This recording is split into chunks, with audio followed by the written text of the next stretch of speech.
നിങ്ങൾ എപ്പോഴെങ്കിലും ആലോചിച്ചിട്ടുണ്ടോ? ചിലരുടെ ലൈഫിൽ നല്ലത് മാത്രം നടക്കും. ഉദാഹരണം പറഞ്ഞാൽ അവൻ 6 മാസം മാത്രമേ ഒരു എക്സാമിന് വേണ്ടി പ്രിപ്പയർ ചെയ്യത്തുള്ളൂ. 6 മാസം കൊണ്ട് ഒരു എക്സാമിനെ ക്രാക്ക് ചെയ്ത് ജോലി കിട്ടി അങ്ങ് പോകും. അതിനുശേഷം ഒരു കല്യാണം നടക്കുന്നു, വീട് വയ്ക്കുന്നു, വണ്ടി മേടിക്കുന്നു, ഏറ്റവും നന്നായിട്ട് ഇതാ ജീവിച്ചു പോകുന്നു. ഇനി അതേസമയം അവനെക്കാളും ചിലപ്പോൾ സ്കൂളിലും കോളേജിലൊക്കെ നന്നായിട്ട് പഠിച്ചിരുന്ന ഒരാളായിരിക്കും നമ്മൾ. നമ്മുടെ ലൈഫിൽ ഇതൊന്നും നടക്കുന്നില്ല, പോസിറ്റീവ് ഒന്നുമില്ല. ഓരോ ദിവസം കഴിയുമ്പോഴും നെഗറ്റീവ് കാര്യങ്ങൾ മാത്രമേ സംഭവിക്കുന്നുള്ളൂ, ദുരന്തങ്ങൾ മാത്രമേ സംഭവിക്കുന്നുള്ളൂ, നല്ലതൊന്നും നടക്കുന്നില്ല. നമ്മൾ ചിന്തിച്ചിട്ടുണ്ടോ? ഭാഗ്യമാണ് അവനെ മുമ്പോട്ട് കൊണ്ടുപോകുന്നത്. വേറെ ഒന്നുമല്ല, അവന് ഭയങ്കര ഭാഗ്യമുണ്ട്, ലക്കാണ് പുള്ളിക്ക്. പുള്ളി അതുകൊണ്ട് എല്ലാ കാര്യവും നേടിപ്പോകുന്നു. പക്ഷെ എനിക്ക് ഭാഗ്യമില്ല, ദൈവാനുഗ്രഹമില്ല, ഒന്നുമില്ല. അതുകൊണ്ട് ഞാൻ ഇങ്ങനെ താഴേക്ക് വരും. എപ്പോഴെങ്കിലും ചിന്തിച്ചിട്ടുണ്ടോ? അങ്ങനെ ചിന്തിച്ചിട്ടുണ്ടെങ്കിൽ ഇതൊന്നുമല്ല ഇതിന്റെ പുറകിൽ സംഭവിക്കേണ്ട ഒറ്റ കാര്യം മാത്രമാണ്: മാനിഫെസ്റ്റേഷൻ. മാനിഫെസ്റ്റേഷൻ, കേട്ട് വച്ച വാക്ക് മാനിഫെസ്റ്റേഷൻ. നിങ്ങളുടെ ലൈഫ് മാറുന്നത് ഞാൻ കാണിച്ചത് ഒരുപാട് സമയമൊന്നും വേണ്ട. ഒരു എക്സാമിനൊക്കെ ക്രാക്ക് ചെയ്ത് പോകാനായിട്ട് 6ഉം 7ഉം 8ഉം മാസമൊക്കെ ഉണ്ട്. പക്ഷെ 10 ദിവസം മാനിഫെസ്റ്റ് ചെയ്യാൻ റെഡിയാണെങ്കിൽ നിങ്ങളുടെ ലൈഫ് മാറുന്നത് 1% വെച്ച് കൂടി കൂടി പോകുന്നത് ഞാൻ നിങ്ങൾക്ക് കാണിച്ചു തരാം. അപ്പൊ ആദ്യം നമുക്ക് ഡിസ്കസ് ചെയ്യാം എന്താണ് മാനിഫെസ്റ്റേഷൻ. ഈ മാനിഫെസ്റ്റേഷൻ എന്ന് കേൾക്കുമ്പോൾ നമ്മളിപ്പോ സോഷ്യൽ മീഡിയയിൽ മൊത്തം ട്രെൻഡിങ് ആയ ഒരു വാക്കാണ്, സിനിമയിലും എല്ലാത്തിലും നമ്മൾ കേൾക്കുന്നുണ്ട്. എന്താണ് മാനിഫെസ്റ്റേഷൻ എന്ന് ചോദിച്ചാൽ എല്ലാവരും പറയും രാവിലെ എഴുതിരുന്ന സ്വപ്നം കാണുന്നതാണ് മാനിഫെസ്റ്റേഷൻ. എന്നാൽ അങ്ങനെയല്ല. മാനിഫെസ്റ്റേഷൻ ഒരു സയൻസ് ആണ്. സയൻസ് എന്ന് വെച്ചാൽ നമ്മുടെ ചിന്തകളെ, നമ്മുടെ ലക്ഷ്യത്തെ, നമ്മുടെ കഠിനാധ്വാനത്തെ ഒരേ ലൈനിൽ കൊണ്ടുവന്ന് സക്സസ് ആവുന്ന ഫോർമുല. ആ സക്സസ് ഫോർമുലയാണ് നമ്മൾ മാനിഫെസ്റ്റേഷൻ എന്ന് പറയുന്നത്. ഒരിക്കലും രാവിലെ എഴുതിച്ച സ്വപ്നം കാണുന്നതല്ല, മറിച്ച് നമ്മൾ സ്വപ്നം കാണുന്നു, പോസിറ്റീവായിട്ട് ചിന്തിക്കുന്നു, കൃത്യമായ ലക്ഷ്യബോധം ഉണ്ടാകുന്നു, ആ ലക്ഷ്യത്തിന് വേണ്ടി ഏറ്റവും നന്നായിട്ട് അധ്വാനിക്കുന്നു, റിസൾട്ട് ഉണ്ടാക്കുന്നു. ഇതിനെയാണ് നമ്മൾ മാനിഫെസ്റ്റേഷൻ എന്ന് പറയുന്നത്. സിംപ്ലി അതിന്റെ പുറകിലെ സയൻസ് നമുക്ക് ലോ ഓഫ് അട്രാക്ഷൻ എന്ന് പറയാം. ലോ ഓഫ് അട്രാക്ഷൻ ഇത്രയേ ഉള്ളൂ: നമ്മൾ എന്താണോ പ്രപഞ്ചത്തിലേക്ക് കൊടുക്കുന്നത്, വേൾഡിലേക്ക് എന്താണോ നമ്മൾ കൊടുക്കുന്നത്, അതിന്റെ റിഫ്ലക്ഷൻ മാത്രമേ നമുക്ക് തിരിച്ചു കിട്ടത്തുള്ളൂ. നമ്മൾ അങ്ങോട്ട് പോസിറ്റിവിറ്റിയാണ് കൊടുക്കുന്നതെങ്കിൽ നമ്മുടെ ലൈഫിൽ പോസിറ്റീവ് കാര്യങ്ങൾ സംഭവിക്കും. അതേസമയം നമ്മൾ അങ്ങോട്ട് തിരിച്ച് നെഗറ്റീവ് കാര്യങ്ങളാണ് അങ്ങോട്ട് സ്പ്രെഡ് ചെയ്യുന്നതെങ്കിൽ നമ്മുടെ ലൈഫിൽ നെഗറ്റീവ് മാത്രമേ സംഭവിക്കത്തുള്ളൂ. വിശ്വസിക്കത്തില്ല ഇത്. എന്നാൽ നിങ്ങൾ കേട്ടോ, ഞാൻ നിങ്ങൾക്ക് ഒരു എക്സാമ്പിൾ പറഞ്ഞുതരാം. നിങ്ങളുടെ ചുറ്റുമുള്ള നിങ്ങളുടെ നാട്ടിലെ ഏറ്റവും സക്സസ് ആയ, സന്തോഷമായിട്ട് ജീവിക്കുന്ന ഒരാളുടെ ഫേസ് നിങ്ങളൊന്ന് ആലോചിച്ച് കൊണ്ടുവന്നു. നിങ്ങളുടെ നാട്ടിൽ ഏറ്റവും സന്തോഷമായിട്ട് ജീവിക്കുന്ന, നിങ്ങളുടെ നാട്ടിൽ ഏറ്റവും സക്സസ് ആയിട്ട് ജീവിക്കുന്ന ഒരാളുടെ ഫേസ് ഒന്ന് കൊണ്ടുവന്നു. നിങ്ങളുടെ മനസ്സിനകത്ത് ഇപ്പൊ എന്താ വരുന്നത്? അയാളെ കുറിച്ച്, അയാൾ ആരെങ്കിലും കുറിച്ച് കുറ്റം പറയുന്നത്, മോശം പറയുന്നത് നിങ്ങൾ കേട്ടിട്ടുണ്ടായിരിക്കും. ഇല്ല, അയാൾ ഒരാളെ കുറിച്ചും കുറ്റം പറയത്തില്ല, ഒരാളെ കുറിച്ചും മോശം പറയത്തില്ല, മറിച്ച് അയാളുടെ അടുത്ത് നിൽക്കുമ്പോൾ തന്നെ നമുക്കൊരു പോസിറ്റിവിറ്റി നമുക്ക് ഫീൽ ചെയ്യും. പുള്ളിയുടെ അടുത്ത് നമ്മൾ ചോദിക്കാൻ എനിക്ക് ഇന്ന ലക്ഷ്യത്തിലേക്ക് എത്തണം, പുള്ളി പറയും ഓക്കെ നമുക്ക് ശ്രമിക്കാം, നമുക്ക് ഉറപ്പായിട്ട് 100% കൊടുക്കാം, റിസൾട്ട് ഉണ്ടാവാതിരിക്കുകയും ചെയ്യും. അങ്ങനെ മാത്രമേ പുള്ളി പറയത്തുള്ളൂ. ഇനി അതേസമയം നിങ്ങളുടെ നാട്ടില് സക്സസ് ആവാത്ത ഒരാളെ ഒന്ന് ആലോചിച്ച് നോക്കും. നിങ്ങളുടെ ചുറ്റുമുള്ളതിൽ സക്സസ് ആവാത്ത ഒരാളുടെ ഫേസ് നിങ്ങൾ ആലോചിക്കുമ്പോൾ നിങ്ങളുടെ മനസ്സിനകത്ത് ഫസ്റ്റ് വരുന്ന എന്തായിരിക്കും? അയാളെ കുറ്റം പറയുന്ന ഫീൽ ആയിരിക്കും. അതായത് പുള്ളി കള്ളക്കടത്താണ്, അതുകൊണ്ട് അവൻ രക്ഷപ്പെട്ടു പോയി. ഇവന്റെയൊക്കെ അച്ഛന്റെ അച്ഛൻ അപ്പൂപ്പനൊക്കെ ഉണ്ടല്ലോ, ദാ ഇവിടെ ഇങ്ങനെ തേരാ വരം നടന്നതാണ്, ദാ ഇവൻ ഗൾഫിൽ പോയി അറബി പറ്റിച്ച് കുറെ പൈസയും കൊണ്ടുവന്ന് രക്ഷപ്പെട്ടു പോയി. അങ്ങനെയുള്ള വാക്കുകൾ മാത്രമേ അവിടെ വരത്തുള്ളൂ. അപ്പൊ ഇതിന്റെ പുറകിൽ ഒരു സയൻസ് ഉണ്ട്, നിങ്ങൾ വിശ്വസിക്കുക. പോസിറ്റിവിറ്റി സ്പ്രെഡ് ചെയ്താൽ നമുക്ക് പോസിറ്റിവിറ്റി തന്നെ കിട്ടും. ഇനി മാനിഫെസ്റ്റേഷൻ എന്താ സാധനം, എങ്ങനെയാണ് നമ്മളത് ചെയ്യുന്നത്? നിങ്ങൾ മാനിഫെസ്റ്റേഷൻ അതൊരു ഒരു വാക്കിൽ നമുക്കതിനെ എക്സ്പ്ലെയിൻ ചെയ്യാൻ പറ്റത്തില്ല. ഒരു പ്രോസസ് ആണ് മാനിഫെസ്റ്റേഷൻ. 4 ഘട്ടങ്ങളായി നടക്കുന്ന ഒരു പ്രോസസ്. അതിലെ ഒന്നാമത്തെ ഘട്ടം, മാനിഫെസ്റ്റേഷന്റെ ഒന്നാമത്തെ ഘട്ടം ഇതാണ്: കൃത്യമായിട്ടുള്ള ലക്ഷ്യബോധം നിങ്ങൾക്ക് വേണം. അതായത് എനിക്ക് അങ്ങോട്ട് പോകുമ്പോൾ എന്താണ് എന്റെ എയിം എന്ന് നിങ്ങൾക്കൊരു ധാരണ ഉണ്ടാവും. ഉദാഹരണം പറഞ്ഞാൽ, എനിക്കൊരു ജോലി വേണം എന്നതിന് പകരം വരാൻ പോകുന്ന ഹൈക്കോർട്ട് അസിസ്റ്റന്റ് ഞാൻ നേടിയിരിക്കും. ആ ഹൈക്കോർട്ടിൽ ജോലി ചെയ്തുകൊണ്ടിരിക്കുന്ന ആ രംഗം സ്വപ്നം കാണുക, ആ ലക്ഷ്യബോധം. അല്ലെങ്കിൽ എനിക്ക് അടുത്ത് വരാൻ പോകുന്ന പഞ്ചായത്ത് സെക്രട്ടറി എനിക്ക് ക്രാക്ക് ചെയ്യണം.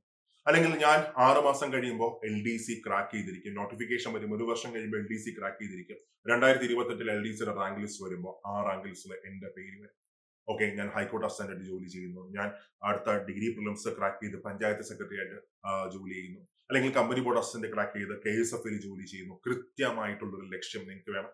ഒരു ഉദാഹരണം പറഞ്ഞാൽ, എനിക്ക് കുറെ പൈസ ഉണ്ടാക്കണം എന്നതിന് പകരം എനിക്ക് ഇത്ര കോടി രൂപ ഉണ്ടാക്കണം, ഇന്ന കാര്യം ചെയ്ത് എനിക്ക് കാശ് ഉണ്ടാക്കണം. ആ കൃത്യമായിട്ടുള്ള ലക്ഷ്യബോധം നിങ്ങൾക്ക് വേണം.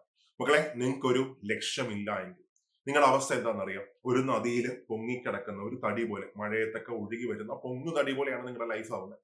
ഒഴുക്കിനനുസരിച്ച് അങ്ങോട്ട് പോയിരിക്കാം, ഇങ്ങോട്ട് പോയിരിക്കാം, അങ്ങോട്ട് പോയിരിക്കാം.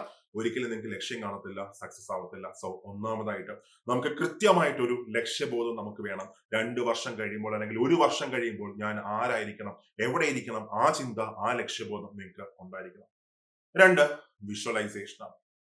ഞാൻ നേരത്തെ പറഞ്ഞ പോലെ തന്നെ ഒരു ലക്ഷ്യം മാത്രം പോരാ, നമുക്ക് സ്വപ്നം കാണാൻ പറ്റണം. നമ്മളിവിടെ ജോലി ചെയ്തുകൊണ്ടിരിക്കുന്നത്, നമ്മൾ അതിനുവേണ്ടി എഫേർട്ട് കൊടുത്തുകൊണ്ടിരിക്കുന്നത്, നമ്മൾ ജോലിക്ക് കയറി കഴിയുമ്പോൾ ശമ്പളം നമുക്ക് കിട്ടുന്നത്, ആ ശമ്പളം കൊണ്ട് ആദ്യത്തെ മാസം സാലറി കിട്ടുമ്പോൾ നമ്മുടെ അച്ഛനും അമ്മയ്ക്കും കൊടുക്കാൻ പറ്റുന്നത്, എല്ലാ മാസവും അവർക്കൊരു 5000 രൂപ വെച്ച് കൊടുക്കാൻ പറ്റുന്നത്, അവരുടെ കാര്യങ്ങൾ നോക്കാൻ പറ്റുന്നത്, ഇതൊക്കെ നമ്മൾ കൃത്യമായിട്ട് അതിനെ വിഷ്വലൈസ് ചെയ്യുക. സോ നമുക്കൊരു ലക്ഷ്യം വേണം. രണ്ടാമത് നമുക്കതിനെ വിഷ്വലൈസ് ചെയ്യാൻ പറ്റണം. മൂന്നാമത്തേത് ഹാർഡ് വർക്ക്. നമുക്ക് ലക്ഷ്യം മാത്രം ഉണ്ടായാൽ പോരാ, വിഷ്വലൈസേഷൻ മാത്രം ചെയ്താൽ പോരാ, കൃത്യമായിട്ട് ഹാർഡ് വർക്ക് ചെയ്യാം, കഠിനാധ്വാനം ചെയ്യും. സോ കഠിനാധ്വാനം ചെയ്യുമ്പോൾ മക്കളെ, ഒരു ദിവസം 10 മണിക്കൂർ പഠിക്കുന്നവൻ സക്സസ് ആയി. അത് ആർക്കും പറ്റും. ഒരു ദിവസം 10 മണിക്കൂർ പഠിക്കാൻ ആർക്കും പറ്റും. പക്ഷെ ആരാണ് വിജയ് എന്ന് ചോദിച്ചാൽ, എല്ലാ ദിവസവും 4 മണിക്കൂർ കൃത്യമായിട്ട് പഠിക്കുന്നവനാണ് വിജയ്. എല്ലാ ദിവസവും 4 മണിക്കൂർ എന്തൊക്കെ സംഭവിച്ചാലും മാറ്റിവെച്ച് കൃത്യമായിട്ട് പഠിച്ച് മുന്നോട്ട് പോകുന്നവനാണ് യഥാർത്ഥ വിജയ് എന്ന് പറയുന്നത്. അപ്പോ മൂന്നാമത്തെ എന്താണ്? ഹാർഡ് വർക്കാണ്. ഹാർഡ് വർക്ക് ഇല്ലാതെ ഒരു കാര്യവും നടക്കാൻ പോകുന്നില്ല. അത് കഴിഞ്ഞാൽ നാലാമത്തേത് ഗ്രാറ്റിറ്റ്യൂഡാണ്. ഗ്രാറ്റിറ്റ്യൂഡ് എന്ന് വെച്ചാൽ മക്കളെ, ലൈഫിൽ ആരോടെങ്കിലും നിങ്ങൾ നന്ദി പറഞ്ഞിട്ടുണ്ടോ? രാവിലെ ഇരിക്കുമ്പോൾ, ദൈവമേ എനിക്ക് ഇതുവരെ ജീവിക്കാൻ പറ്റി, താങ്ക് യു. ഇതുവരെ ലൈഫിൽ നല്ല കാര്യങ്ങൾ സംഭവിച്ചു, താങ്ക് യു, ദൈവം എന്നോട് സ്നേഹം കാണിച്ചു. ആ ഗ്രാറ്റിറ്റ്യൂഡ് നിങ്ങൾക്കുണ്ടെങ്കിൽ ലൈഫ് ഉറപ്പായിട്ട് മുമ്പോട്ട് പോയിരിക്കും. സോ 4 ഘട്ടങ്ങൾ. 1, കൃത്യമായിട്ടൊരു ലക്ഷ്യം നിങ്ങൾക്ക് വേണം. 2, പോസിറ്റീവായിട്ട് മാത്രം ചിന്തിക്കണം. നിങ്ങൾ നിങ്ങളെ ട്രസ്റ്റ് ചെയ്യണം. ഏറ്റവും പ്രധാനപ്പെട്ട ഒരു കാര്യമാണ്. ആ പോസിറ്റിവിറ്റിക്കകത്ത് വരുന്ന സാധനമാണ് നിങ്ങളെ ട്രസ്റ്റ് ചെയ്യണം. ഒരാള് മക്കളെ നിങ്ങളെ വിശ്വസിക്കാൻ കാണത്തില്ല. ആരെങ്കിലും നിങ്ങളെ വിശ്വസിക്കും? ആരും വിശ്വസിക്കത്തില്ല. ഇപ്പൊ നമ്മൾ വിചാരിക്കും എന്നെ ഒരുപാട് പേര് വിശ്വസിക്കും. അങ്ങനെയൊക്കെ വേണമെങ്കിൽ അവരോട് ഒരു 10,000 രൂപ ചോദിച്ചു നോക്കുക, ഒരാളും തരാൻ പോകുന്നില്ല. കുറെ കാലത്തിന് ശേഷമാണ് നിങ്ങൾ വിളിക്കുന്നതെങ്കിൽ നിങ്ങളെ ഫോൺ പോലും എടുക്കത്തില്ല. അവർ ആദ്യം ചിന്തിക്കുന്നത് കാശിന് വേണ്ടിയായിരിക്കും വിളിക്കുന്നതെന്നായിരിക്കും. അപ്പോ ഒരാള് നിങ്ങളെ വിശ്വസിക്കത്തില്ല. നിങ്ങളെ വിശ്വസിക്കാനായിട്ട് നിങ്ങൾ മാത്രമേ കാണത്തുള്ളൂ. പക്ഷേ സാഡ്ലി ഒരുപാട് പേർക്ക് അവരവരിലൊരു വിശ്വാസവും.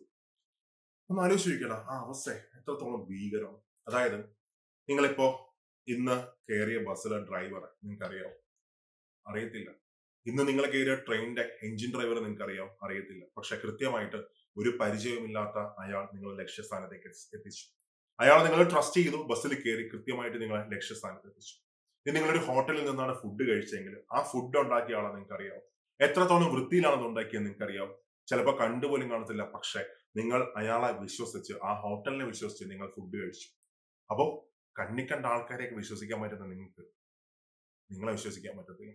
ഉറപ്പായിട്ട് വിശ്വസിക്കാൻ പറ്റണം. എപ്പോഴും മക്കളെ മനസ്സിൽ വെച്ചോളാം, നിങ്ങളുടെ ലൈഫിൽ ആർക്കെങ്കിലും ഒരാൾക്ക് എന്തെങ്കിലും ഒരു അത്ഭുതം കാണിക്കാൻ പറ്റുമെങ്കിൽ നിങ്ങൾക്ക് മാത്രമേ പറ്റത്തുള്ളൂ. സോ ട്രസ്റ്റ് ചെയ്യുക നിങ്ങൾ. അപ്പോ കൃത്യമായിട്ടുള്ള ലക്ഷ്യം വേണം. നിങ്ങൾക്ക് നിങ്ങളുടെ വിജയം വിഷ്വലൈസ് ചെയ്യാൻ പറ്റണം. പോസിറ്റീവ് ആയിരിക്കണം. നിങ്ങൾക്ക് നിങ്ങളെ ട്രസ്റ്റ് ചെയ്യാൻ പറ്റണം. നാലാമത് ഹാർഡ് വർക്ക് എന്നൊരു സാധനം കണ്ടിന്യൂസ് ആയിട്ട് കൊടുത്തുകൊണ്ടിരിക്കണം. എല്ലാ ദിവസവും കൺസിസ്റ്റന്റ് ആയിട്ട് ഒരു 4 മണിക്കൂറോ 5 മണിക്കൂറോ മാറ്റി വെച്ച് ലൈഫ് മാറ്റാൻ പറ്റും. മക്കളെ, ഒരു കോമ്പറ്റേറ്റീവ് എക്സാമിനൊക്കെ ക്രാക്ക് ചെയ്യുക പറഞ്ഞാൽ ഒരു 6 മാസം മാറ്റി വെച്ചാൽ, 6 മാസം എല്ലാ ദിവസവും ഒരു 4 മണിക്കൂർ വെച്ച് മാറ്റി വെച്ചാൽ നിങ്ങളുടെ ലൈഫ് മാറുമെങ്കിൽ ഈ 6 മാസം മാറ്റി വെക്കാൻ നമ്മൾ എന്തിനാ മടി കാണിക്കുന്നത്? അതിലും വലിയ എന്ത് തിരക്കാണ് നമുക്കുള്ളത്? ഒരു തിരക്കും നമുക്കില്ല. സോ 6 മാസം എല്ലാ ദിവസവും 4 മണിക്കൂർ വെച്ച് മാറ്റി വെക്കുക. അക്കൗണ്ടബിൾ ആയിട്ട് നിങ്ങൾ മാറ്റി വെക്കുക.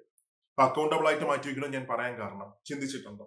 നിങ്ങൾ ഏറ്റവും നന്നായിട്ട് പ്രിപ്പയർ ചെയ്തത് നിങ്ങളുടെ ലൈഫിൽ ഏറ്റവും നന്നായിട്ട് പ്രിപ്പയർ ചെയ്തത് ചിലപ്പോൾ നിങ്ങളുടെ +2 സമയത്തായിരിക്കും, SSLC സമയത്തായിരിക്കും, ഡിഗ്രി സമയത്തായിരിക്കും നിങ്ങൾ ഏറ്റവും നന്നായിട്ട് പ്രിപ്പയർ ചെയ്തത്. എന്തായിരിക്കും അതിന്റെ കാരണം എന്ന് എപ്പോഴെങ്കിലും ആലോചിച്ചിട്ടുണ്ടോ? നിങ്ങൾ അന്നൊരു സിസ്റ്റത്തിന്റെ ഭാഗമായിരുന്നു. നിങ്ങൾ അക്കൗണ്ടബിൾ ആയിരുന്നു. ഒരു ദിവസം സ്കൂളിൽ പോയില്ലെങ്കിൽ കൃത്യമായിട്ട് നിങ്ങൾക്ക് വിളി വരും. നിങ്ങൾക്ക് മാർക്ക് കുറഞ്ഞാൽ അടി കിട്ടും, നാണം കെടുത്തും, എല്ലാം സംഭവിക്കും. അപ്പോ അന്ന് നിങ്ങൾ ഏറ്റവും നന്നായിട്ട് വർക്ക് ചെയ്ത ഒരു സിസ്റ്റത്തിന്റെ ഭാഗമായിരുന്നു.